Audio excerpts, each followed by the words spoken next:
What's going on, guys? Will with Jurassic Elements. Today we got a shipment in from Shawn Wright at Shawn Wright Reptiles. That's a tongue twister. And we're going to open it up and show you guys what's going on. So I got 4 snakes coming, 1 male and 3 females. It's a new species that we're going to be raising up to breed.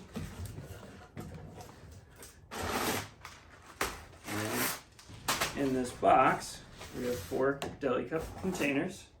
These are Sinaloan milk snakes. Specifically, 2 of them are splotched Sinaloan milk snakes. Really cool species to work with. This is the male, so I'm going to take the male out first.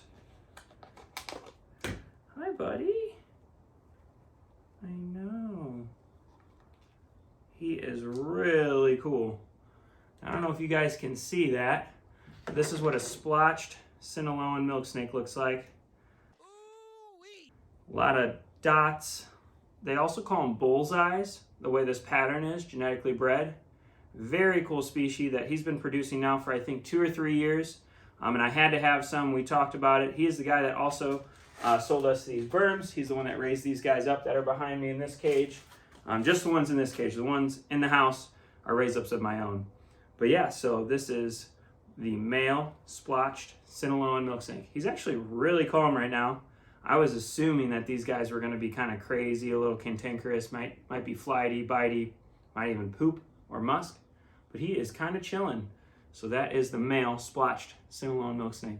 So of this pair, I got 2 regular Sinaloans, possible het splotched, and then 1 visual female that is splotched.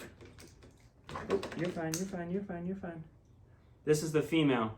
I love some of the colors that they show out in trait for the splotch. They got these like crazy white tipped tails, and normally they have a little bit of white on their nose, which this one does. This one's a little more crazy. That's the pattern on the splotched Sinaloan milk snake. Very cool species. If people were wondering price range, normally for visuals, you're talking between $400 and $450 US for these guys. So a snake that might be a little more pricey for the normal person, but as someone that's collecting and breeding, like that's pretty average. That's nothing too crazy, nothing in the $1,000 range when it comes to these guys. But this is the female splotched Sinaloan visual. These are also all het albino, so that's really cool.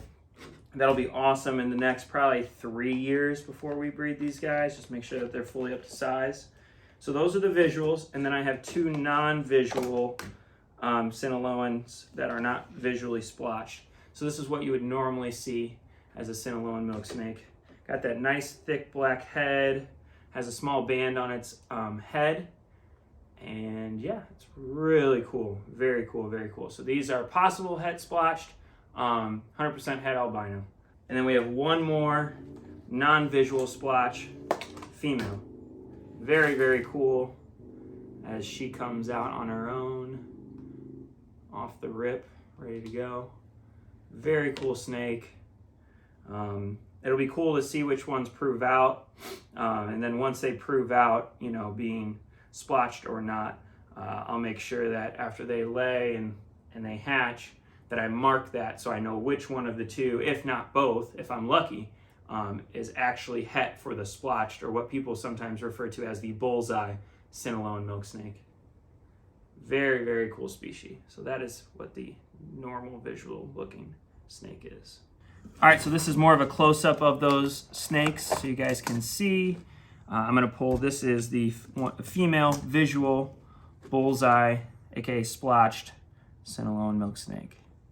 Super cool patterns. You can see how thick and rich these reds are, man.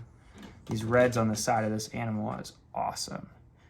The dots and dashes, very cool. And now you can really see that white tip tail I was talking about against my hand, and then the tip of their mouth being white. Very, very cool. Visually just super pleasing to the eyes. So that's the female. And then I'll just show you guys, oh, watch your tail, buddy. I'll show you guys the non-visual splotched Sinaloan milks. And like I said, these are all het albino or possible het. I'll have to look at the paper I was given. Look how rich that red is. I mean, that is just gorgeous. These guys have been known to be very quick, even as adults. So you want to handle them as much as you can so you're not dealing with that as they get older. Because they could be flighty, bitey, and definitely want to use the restroom on you. But they're actually doing really well. Let's see if we can get that head. Very cool looking head. I know. Super, super pretty. Very pretty snakes. Excited for this, very excited. 3 years before we produce any ourselves, which is totally fine. All right, shout out to Shawn at Shawn Wright Reptiles. These are gorgeous animals. I'm super excited to work with them. These are my first milk snakes that I've actually owned, so that'll be another exciting factor. Outside of that, we do have some corn snakes hatching. They're in the incubator, so we're gonna show you that real quick, and we're gonna end the video. All right, guys, so we have the corn snake clutch. This is the last clutch of the season. It was a double clutch made by our Ghost Motley that laid, first off, I think 14 eggs, 13 good eggs, and then now she had a month later, a double clutch, which happens in colubrids every once in a while, and it was 5 eggs. So as I open this up, you can see there is 1 pip.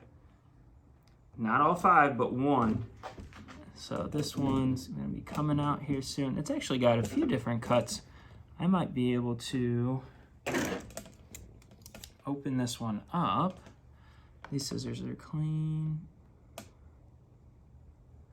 Oh, this is it. This is a Ghost Motley. So the exact replica of the mom who laid this clutch. So that's awesome. This is the first Ghost Motley that she's produced with me. So that's super cool. So that's either a Ghost Motley. Yeah, that is a Ghost Motley. That is awesome. Now I'll let him or her absorb the rest of the egg and come out on her own. But that is super exciting. Looks like a very healthy baby. That is awesome. That could be a keeper if it's a female. That is gorgeous looking snake. Oh, and then you can see right here, there's actually a bubble. You guys can somewhat see there is a bubble right here surfacing, so that egg is starting to hatch out, which I'll give it its own time. This one's been pipping for 2 days. That's why I felt comfortable enough to open up the egg. But yeah, this one just now started pipping. That's awesome. Right on camera, actually. That is super cool, because that was not there when we started. That is the last clutch of the season for Jurassic Omens. All right, so this is Margo, a female bearded dragon that was purchased as a birthday gift for my 16-year-old sister. I have a male bearded dragon, which will feature a picture probably right now. And his name is Morty, and he is a classroom pet at my girlfriend's grade class. And so Morty needs a girlfriend, and so we found a juvenile bearded dragon that is female. Just something simple, nothing hypotranslucent or leatherback or anything like that. And this is her. And let me tell you, she is fiery. She's a ripper. She definitely has no problem in biting. She's kind of crazy. So we were working on taming her down. As you can tell, she just doesn't like people. She's not a people person. This is Margo, the female bearded dragon. I'm surprised she hasn't bitten me yet. But yeah, super cool. She had some really great colors. I think she's in shed. Can't really see her oranges and stuff. But that is her. I'm not gonna stress her out too much. I'm gonna get her back in her cage. She currently is in a 40-gallon with nice heat and UV. And she will soon be in a 4x2 with her boyfriend, as long as they can cohab.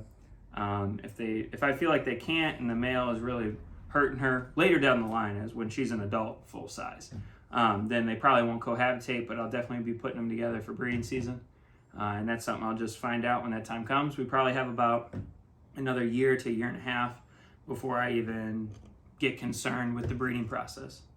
But yeah, this is Margo, the female bearded dragon, part of my family that we're gonna add to Jurassic Elements to see what we can do. I just want to produce bearded dragons once in my lifetime.